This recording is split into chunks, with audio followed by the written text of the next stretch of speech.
Olá pessoal, todos sejam muito bem-vindos ao nosso canal da Rendo, nosso canal informativo a respeito de diagnóstico oral. Se essa é a sua primeira vez aqui no canal, por favor se inscreva, dê o seu like se você obviamente gostar do vídeo. E vamos dar sequência dando dicas importantes a respeito do diagnóstico. Eu vou ficar pequenininho aqui no canto da tela e agora vamos abrir então a nossa apresentação. Hoje a nossa dica do canal tem a ver com comentários a respeito de neoplasias benignas em cavidade oral. Então vamos lá, vamos começar a nossa discussão. Vamos falar um pouquinho a respeito de características gerais. Então, por favor, acompanhem com atenção a nossa seta. O que nós estamos observando aqui? Então vemos um nódulo em mucosa jugal, bem delimitado, bem circunscrito, recoberto por mucosa sadia e com um tempo de evolução longo. Nós removemos esse nódulo e olha lá o que nós observamos. A presença de um nódulo sólido, bem delimitado, circundado por uma cápsula fibrosa. E aqui basicamente o que nós temos é uma neoplasia benigna. O nome dessa neoplasia benigna é adenoma pleomórfico. Então uma lesão evidentemente com todas as características de uma neoplasia benigna. Então aqui é exatamente aquilo que nós comentamos, que vai destacar, que vai separar as neoplasias benignas de uma lesão maligna. Avançando um pouquinho a nossa discussão, nós estamos aqui observando uma lesão também bem delimitada, bem circunscrita, mas o que chama a atenção é que na sua superfície nós notamos uma área arroxeada. Então se discute muito se essa lesão é uma lesão neoplásica verdadeira, se é um amartoma, que é uma má formação arquitetônica, mas aqui o que nós temos é um hemangioma. Lembrando que os hemangiomas podem afetar toda a cavidade oral, tem uma predileção por alguns tecidos específicos, como por exemplo a língua, mas o que chama mais atenção é que essas lesões elas podem ser capilares, podem ser lesões mais cavernosas, podem ter um componente mais venoso, um componente mais arterial, e isso vai determinar qual vai ser a nossa conduta. Nesse caso, por termos uma lesão de baixo fluxo, e a maioria das lesões orais são lesões de baixo fluxo e lesões venosas, nós optamos por esclerosar essa lesão com oleato de monoetanolamina e o resultado aqui foi excelente. Nem sempre a apresentação clínica ou a caracterização clínica é tão evidente como esse caso. Por exemplo, vamos mostrar mais um caso aqui. Nós atendemos uma paciente que tinha uma lesão em mucosa jugal, uma lesão bem delimitada, mas que não tinha na sua superfície uma apresentação compatível com uma lesão vascular.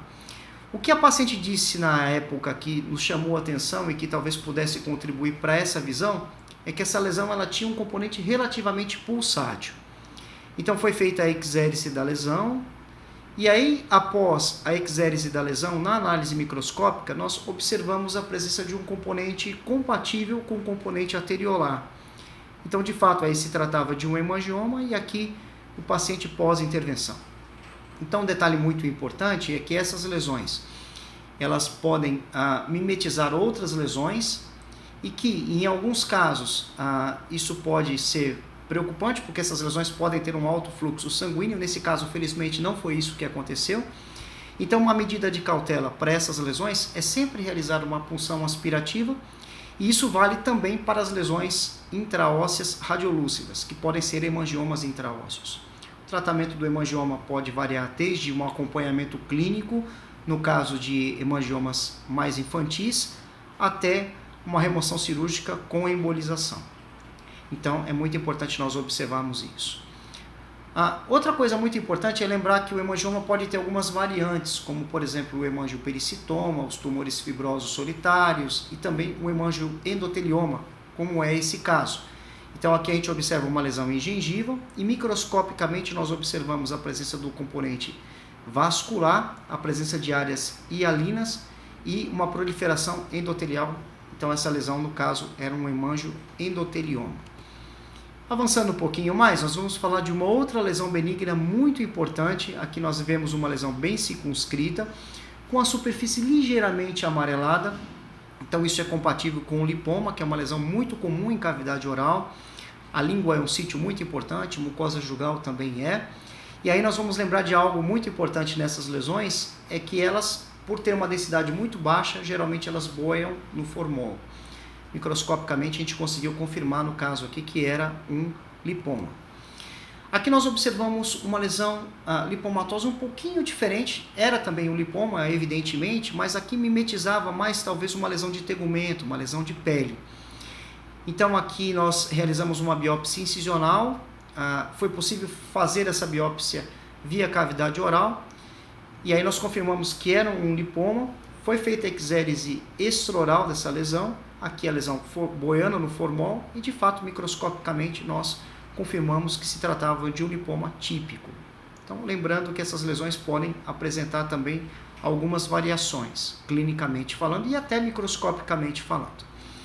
Avançando um pouquinho mais, nós vamos tratar agora de uma outra lesão muito interessante, que são os linfangiomas, que podem também ser muito discutidos se são lesões amartomatosas ou lesões neoplásicas, mas o que sabemos é que essas lesões podem acometer algumas superfícies orais, como por exemplo a língua, e elas têm esse aspecto que lembra um pouquinho ovos de rã, né, na sua superfície. Essas lesões elas podem ser crepitantes e elas podem apresentar esse teste à luz alguma translucidez por conta do seu componente mais formado por espaços vazios ou espaços císticos.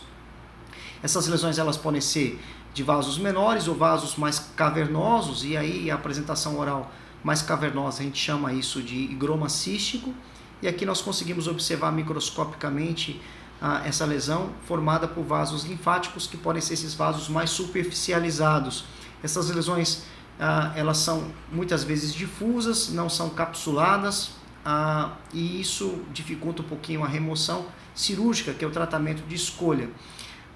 Pode ser feito o tratamento com cepas microbiológicas atenuadas também. A escleroterapia não funciona muito bem, como no caso do hemangioma.